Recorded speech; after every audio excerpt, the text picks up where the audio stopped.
Ces vidéos n'ont pas pour but de nous diviser, bien au contraire.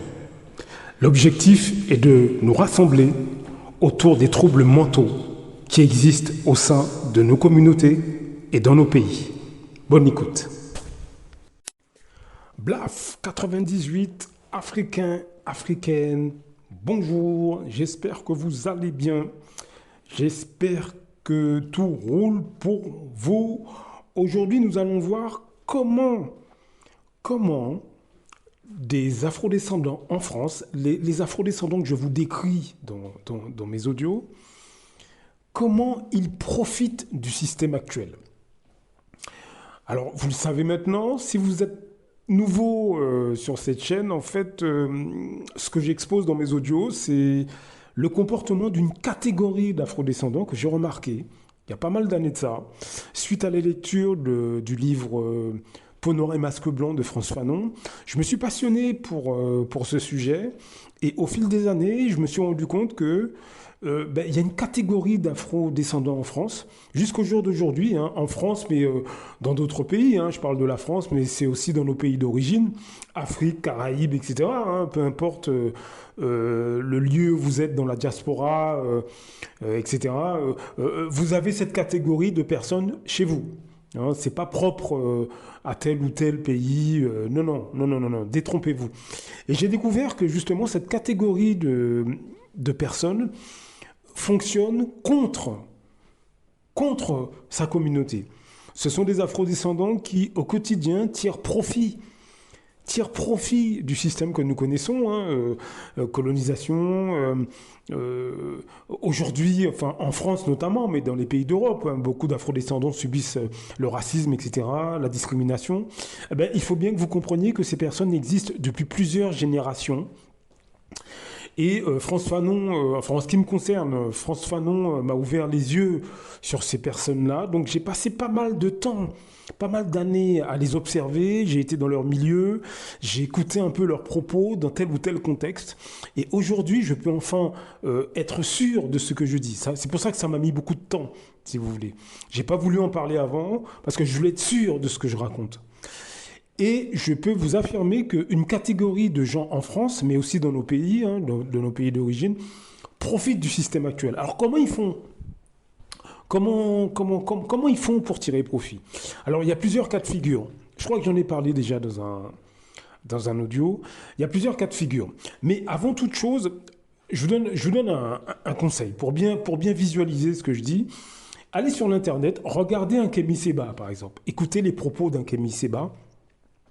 Et comparer ces propos, Kémy Séba ou autre, quelqu'un qui défend le continent africain, et comparer ses propos, comparer son attitude, etc., sa façon de parler. On peut aussi penser à Nathalie Yamb, à l'investisseur africain. Allez sur ces chaînes, regardez Investir au pays, regardez le comportement de ces personnes qui ont des styles différents, et comparer leur attitude et leurs propos, leur mentalité, avec les afrodescendants que vous voyez dans les médias aujourd'hui. Comparez. Et vous allez comprendre comment certains arrivent à se faire aimer, par exemple en France, aimer des médias français, et comment d'autres sont mis à l'écart ou critiqués par ces mêmes médias. Faites ce petit exercice. Mais il faut bien que vous compreniez que au niveau des masses populaires, c'est-à-dire des gens qu'on côtoie tous les jours, c'est exactement la même chose. Vous avez une catégorie d'afrodescendants en France qui, à force de se rabaisser, à force de changer leur accent quand ils parlent, à force de mettre en avant le fait qu'ils sont dans des couples mixtes et qu'ils ont des enfants métissés, à force de vouloir plaire à l'ensemble de la société française, dans notre quotidien, ces personnes ont réussi à se faire aimer. C'est ceux qui, à votre boulot par exemple, qui sont aimés de tous les collègues, par exemple. Ce sont ceux qui, voire même ont certaines promotions. Bon, ils ont jamais des postes super élevés, mais en tout cas, ils ont un certain nombre de promotions, etc. Ceux-là, on les aime, et c'est comme ça que ces gens bénéficient du système actuel. Donc observez ça dans votre quotidien. Les personnes que je vous décris existent également, comme je le dis dans tous mes audios, hein, au sein de vos familles, parmi vos amis, etc. Mais au sein de la famille, c'est plus compliqué parce que quand ils sont devant vous, ben, vous ne voyez pas comment ils se comportent au travail, par exemple. Vous ne voyez pas comment ils se comportent avec leurs amis respectifs, leurs amis des autres communautés. Parce que vous devez le savoir, le comportement de ces gens fait qu'au sein des autres communautés, ben, ils sont très appréciés, évidemment. On les invite dans les maisons de campagne, etc. Donc voilà une des manières dont ces personnes profitent du système actuel. Ils se montrent le plus bas possible, le plus au niveau du sol possible. C'est rassurer les autres. Hein. Et la deuxième manière dont ces gens utilisent le système, c'est se mettre dans le sens contraire de ceux qui défendent l'Afrique, par exemple, ou le monde noir d'une manière générale.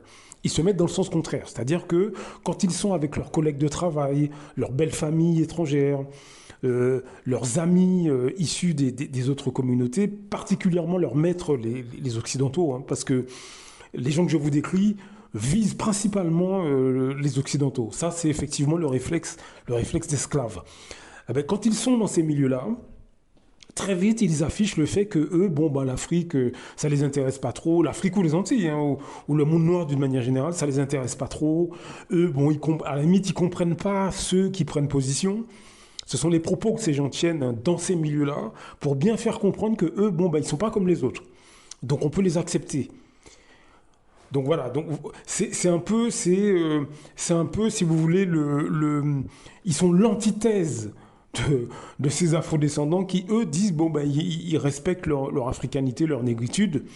Ça en fait pas des warriors pour autant. Hein. Ils détestent pas les autres pour autant. Mais ils respectent ce qu'ils sont. Bah, les afrodescendants que je vous décris, cette catégorie d'afrodescendants qui profitent du système, eux, eh ben, ils disent l'inverse quand ils sont dans leur milieu respectif, dans leur milieu de prédilection, avec leurs collègues de travail, issus des autres communautés, avec la belle famille étrangère, avec le groupe d'amis qui est de Bretagne ou d'ailleurs. Là, dans ces milieux-là, ils font bien comprendre qu'ils n'ont rien à voir avec tout ça. Eux sont intégrés, eux sont propres, eux sont lisses, et puis à la limite, ils comprennent même pas ces cultures hein, afrodescendantes, Afrique, Caraïbes et consorts, ils comprennent même pas quoi. Donc voilà un petit peu les deux façons dont une catégorie importante de Noirs en France, mais dans tous les pays d'Europe, c'est pareil. Hein. J'ai voyagé, c'est la même chose. Hein. Voilà comment ces gens profitent du système. Il y a d'autres façons, hein, mais c'est les deux manières principales. Après, il y a toute une attitude que ces gens mettent en place, comme je l'ai déjà dit dans beaucoup d'audios. Quand ils sont dans les rues, par exemple, ben, ils regardent avec mépris, dédain, distance leurs semblables. C'est pour bien montrer au public environnant, quand ils sont dans les rues, dans les commerces, bref, quand ils sont dans un endroit où il y a du monde qui peut les voir. Donc, ils vont regarder avec distance, dégoût pour certains ou certaines leurs semblables, pour bien montrer, ben, j'ai rien à voir avec ces gens-là. Vous voyez ? Donc, voilà les différentes façons dont une catégorie en France d'afrodescendants, Afrique, Caraïbes et consorts, hein, toute la diaspora, enfin, ces gens, comme je l'ai déjà dit, hein, sont une catégorie qui existe dans toute la diaspora. Donc voilà comment et voilà comment ils profitent du système, et ça va très loin, ça va très très loin. Hein. J'ai été dans des dîners où, à table, j'ai vu des Africains, des Afro-Antillais, mais des Afro-Guyanais, des Afro-Réunionnais, etc., dire ouvertement, comme je l'ai déjà dit dans d'autres audios, hein, ils ne se voient pas avec un homme ou une femme noire, par exemple. Vous avez dans cette catégorie d'afrodescendants, vous avez des gens qui font des plaisanteries sur la taille du sexe des hommes noirs, par exemple, pour faire rire leurs collègues, les choses comme ça. Hein. Ce sont des choses que j'ai vues. Hein.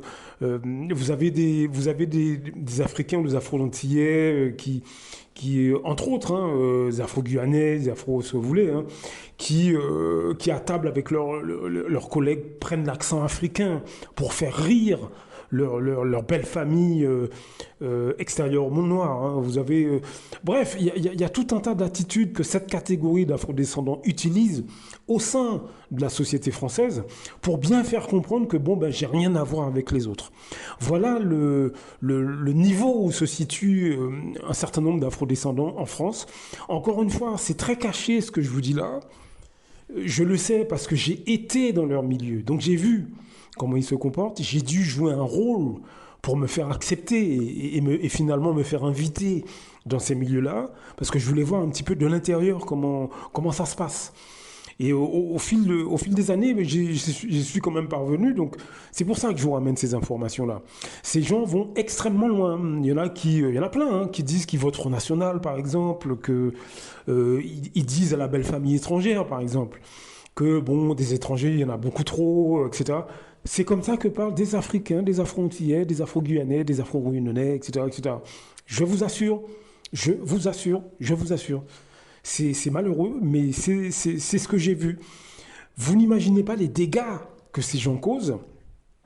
Et encore une fois, il faut bien que vous compreniez que ce que je suis en train de vous décrire là, mais ça peut être le comportement d'un frère, d'une sœur, d'un cousin, d'une cousine à vous, père, mère, oncle ou tante, hein, des gens avec qui vous mangez à Noël et qui vont écouter du dombolo, qui vont écouter du reggae avec vous, qui vont écouter du gospel ou de la musique jamaïcaine ou bien de l'afro-love ou ce que vous voulez. Hein.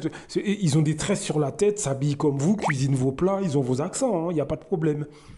Mais ça, c'est devant vous, c'est avec vous. Une fois que vous avez le dos tourné, une fois que l'ensemble de la communauté noire a le dos tourné, cette catégorie d'afrodescendants, c'est comme ça qu'ils se comportent. Donc vous imaginez les dégâts. Et c'est pour ça qu'en France, ben, les choses avancent très difficilement. Pourquoi? Parce que dans l'ombre, il y a cette catégorie d'afrodescendants qui, eux, alimentent les clichés. Eux, dénigrent leurs semblables. Eux, méprisent leurs semblables, mais au cœur même de la société française. Avec leurs collègues, avec leurs voisins, extérieurs au monde noir. Bref, partout où ils le peuvent. Partout où ils le peuvent, c'est comme ça qu'ils se comportent. Cette catégorie d'afrodescendants. Donc faites passer le mot aux gens que vous connaissez, faites écouter cet audio, hein, et dites aux gens d'enquêter par eux-mêmes. En France, le racisme est très largement applaudi par une catégorie d'afrodescendants, ceux que je vous décris. C'est malheureux, mais c'est comme ça. Faites passer le mot. Blaf, à très bientôt.